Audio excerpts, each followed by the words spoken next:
Perkenalkan, nama saya Resta Siahaan.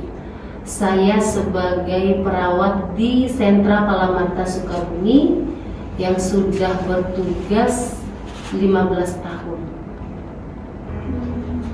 Lumayan lama. Terus juga ada nggak sih pengalaman yang paling berkesan gitu selama kerja di sini? Pengalaman yang paling berkesan yang saya rasakan setelah bekerja kurang lebih 15 tahun itu adalah satu, karena mungkin banyak yang tidak tahu, Sentra Palamarta ini adalah menangani orang yang mengalami gangguan jiwa atau masalah pada mental, ya. Jadi kesannya itu adalah apa yang kita lihat dengan apa yang ditunjukkan oleh para pasien di sini ini banyak yang tidak sesuai. Jadi, kita bersyukur ya, ternyata saya masih dikasih kesehatan sama Yang Maha Kuasa dengan melihat pasien-pasien yang kita hadapi setiap hari, yang mungkin riwayat sakitnya bukan setahun 2 tahun lagi, yang mungkin sakit mereka sudah ada 10 tahun, 15 tahun, 20 tahun, dengan gejala-gejala yang mereka tunjukkan itu ya, itu menjadi tolak ukur lah bagi saya sebagai perawat di Palamarta, yang ternyata kesehatan mental itu sangat penting. Tugas utama apa yang harus Ibu lakukan sebagai perawat kesehatan mental? Tugas utama yang saya lakukan itu adalah satu, mengobservasi, mengontrol, melihat kondisi kestabilan kesehatan mental para pasien kami. Karena apa? Karena seseorang yang mengalami gangguan jiwa atau gangguan pada kesehatan mentalnya itu pasti akan mengalami perubahan pada emosi, perubahan pada perilaku, perubahan pada aktivitas sehari-hari itu berbeda dengan orang yang sakit fisik. Jadi tugas utama saya itu, apakah ada tanda-tanda dia mengalami kekambuhan, apakah ada tanda-tanda dia emosinya sudah mulai tidak stabil, supaya apa? Supaya kita bisa mengatasi lebih cepat dan tidak terjadi hal-hal yang tidak kita inginkan. Terus juga kan pasti dari perawat kesehatan mental itu ada resiko terbesarnya. Jadi menurut Ibu resiko terbesar yang Ibu hadapi dalam menjadi perawat kesehatan mental itu apa? Risiko terbesarnya itu adalah satu, saat pasien kami itu yang kita layani di sini ya mengalami kekambuhan.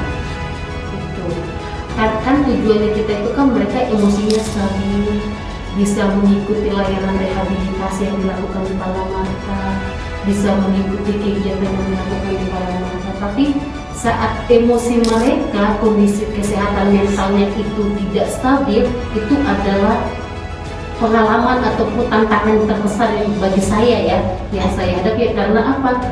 Karena yang sakit di sini itu kan penyebabnya itu bukan hanya satu jenis, bermacam-macam.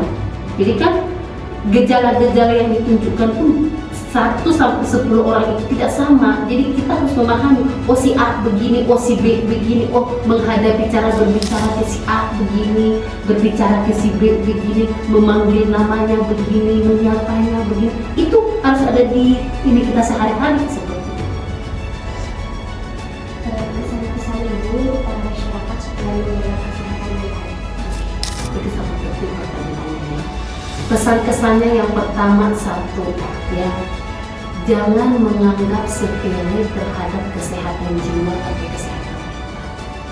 Seseorang dapat mengalami sakit jiwa atau sakit mental, penyebabnya bukan penyebab yang besar.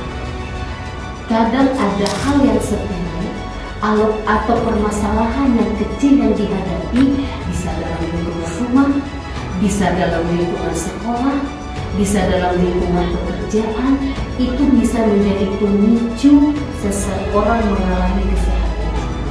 Yang paling penting untuk remaja-remaja saat ini ya, karena adik-adik pada usia remaja ya, tolong mengikuti nasihat orang tua.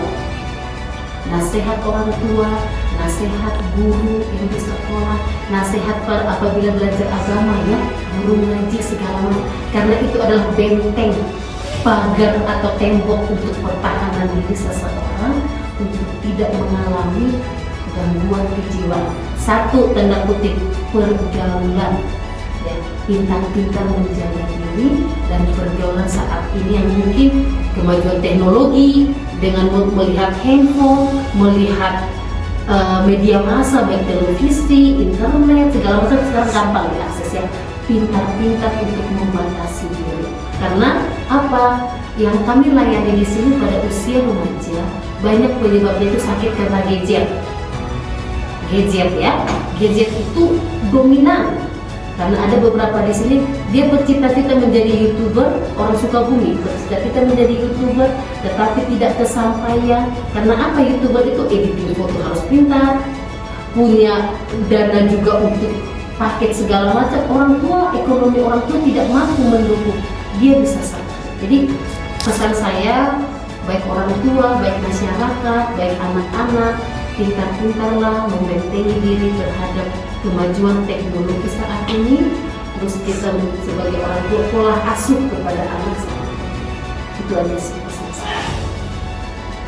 Terima kasih sudah menjawab semua